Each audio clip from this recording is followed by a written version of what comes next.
Buy in trade today is Bajaj Auto. Let's pull that stock up because Bajaj Auto International Holdings has taken a loan. It's a 5,000 crore loan, of course, with a consortium of banks ahead of the KTM buyout.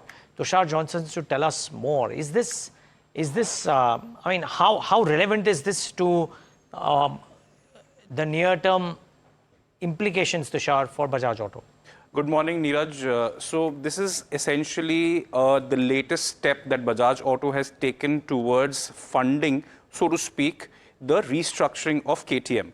Remember, KTM actually went for bankruptcy in November last year. Since then, Bajaj has quietly invested certain amounts in the company since then. Remember, the Bajaj owns about 49.9% stake in KTM, and its bankruptcy does not work to its advantage.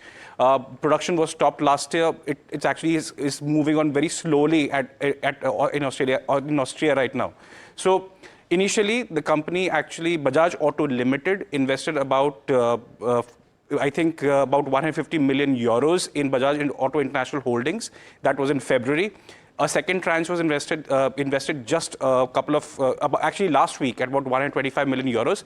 In between, the company, Bajaj Auto International Holdings, has slowly, actually, literally dropped some cash into KTM about 4 times. About 50 million euros have been invested into KTM AG 4 times between February and May right now.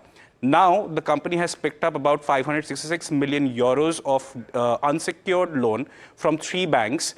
That ahead of a KTM restructuring deadline, which is on the 23rd of May.